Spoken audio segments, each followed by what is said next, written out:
Good morning everyone. Myself Dr. Gitanjali Chawla, Assistant Professor from the Faculty of Physiotherapy, RPIIT Campus, Karnal.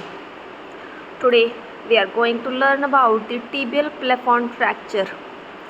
The horizontal weight-bearing surface of the distal tibia is known as the tibial plafond, and the fracture of that part is known as the tibial plafond fracture.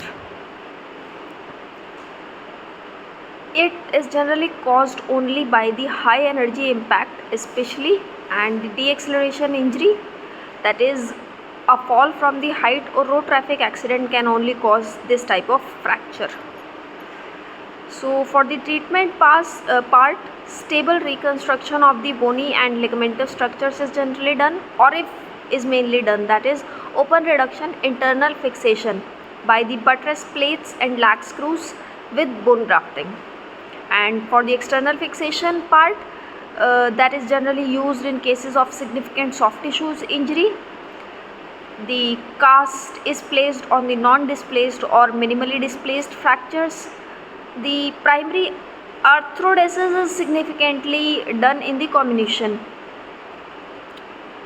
The essential time spans of the bone healing, the expected time of the bone healing is approximately 6 to 8 weeks, and the expected duration of rehabilitation is 3 to 6 months. It has the maximum number of duration for the rehabilitation because it is the most weight-bearing joint of the lower limb. So what are the physiotherapy goals that we aim to achieve for? That is, we should be restoring the full range of motion, that is the ankle plantar flexion, whereas the normal ankle plantar flexion range is 45 degrees, we only aim for the functional range of motion that is approximately 20 degrees, so that the patient can do all the functional activities without any problem. The ankle dorsiflexion range of motion normal is 20 to 25 degrees, whereas the functional is 10 degrees.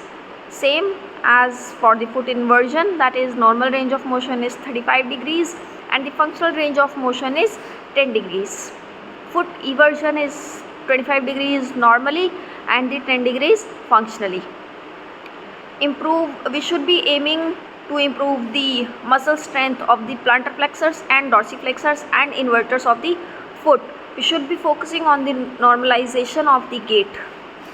So what should we do for the assessment? That is, we should be looking for the pain, paresthesia, capillary refill to check the arterial loss, the sensations. We should be looking for the x-rays on the AP, lateral and Mortise radiographs. We should be looking for the range of motion, the muscle strength and the functional activities and gait pattern of the patient. Thank you.